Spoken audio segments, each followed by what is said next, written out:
black brother about this, and he was communicating the same thing to me. There's no end game. There's no out. There's no we've gotten to the final point in the discussion here, because it is so subjective and experientially based that there can be, and since it's not based upon a biblical mandate, then there can be no conclusion to this. You can't come to the end of it and say, we're done.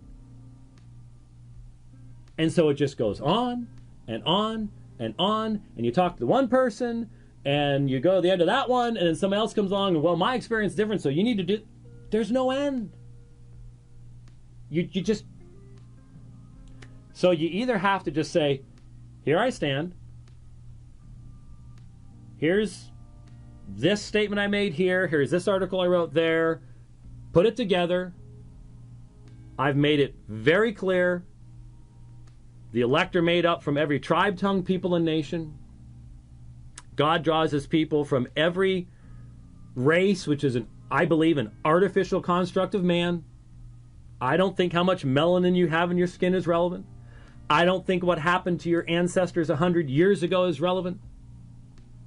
I'm all for studying history, but even when I study Scottish history, I don't sit there and go, oh, I should, wow, those English did a terrible thing to my... No, not going to do it.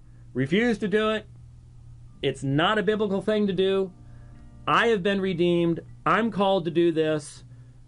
There is absolutely no basis in the body of Christ for any kind of division based upon how much melanin I have in my skin.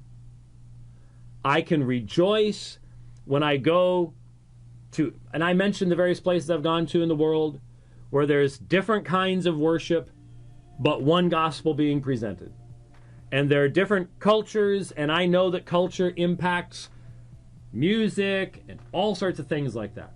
I mean, the worship service in many churches in the black community, it's going to be very different than the worship service in Scotland someplace. I get that.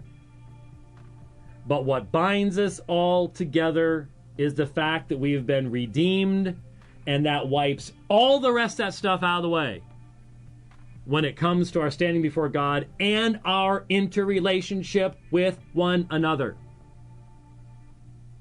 I've made my statement. I've taken my stand. And until someone can come along with a very compelling biblical argument as for to say that what I have said on those issues is wrong, I'm not interested. Okay? That sounded like the end to me. It did sound like the end. I have one thing to add. You're going to mess it all up now, aren't you? In the exchange that you didn't see, we both were accused of hiding behind Galatians 3:28. And for me, it is a high compliment Yeah. to be told that I'm hiding behind the scriptures, because I am a sola scriptura believer. Right. It is my sole infallible rule of faith. Right. And all of my sin needs to be subjected to it.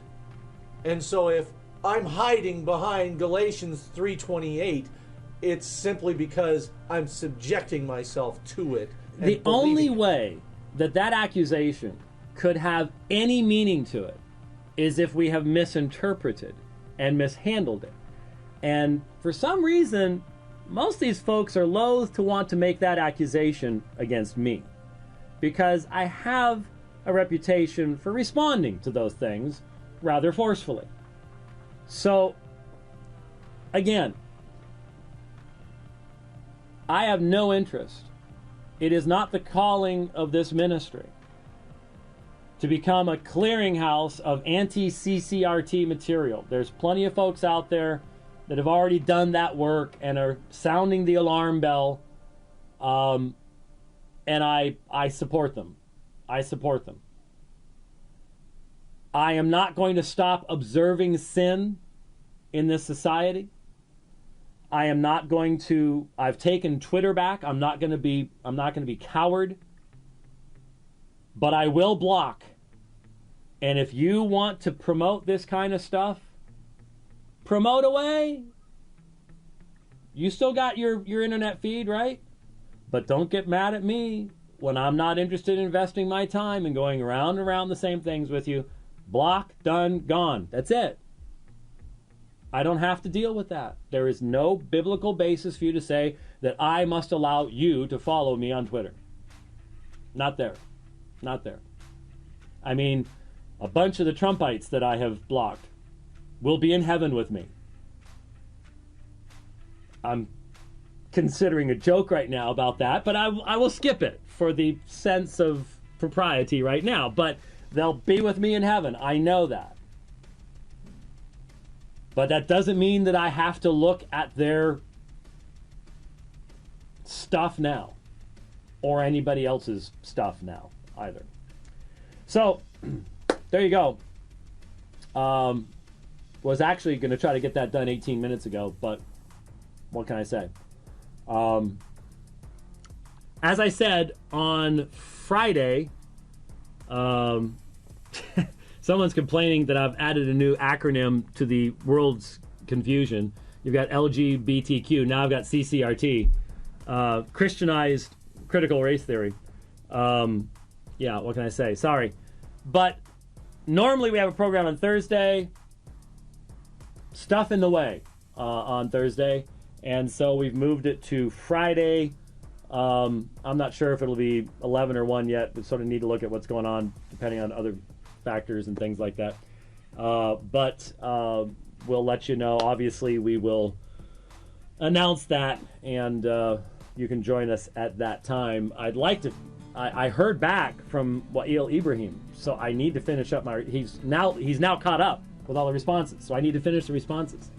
I need to get back to that, and so we'll see. We'll see where we are. I have a feeling something strange may happen between now and Friday too. You never know. Though to be honest with you, I will say one thing.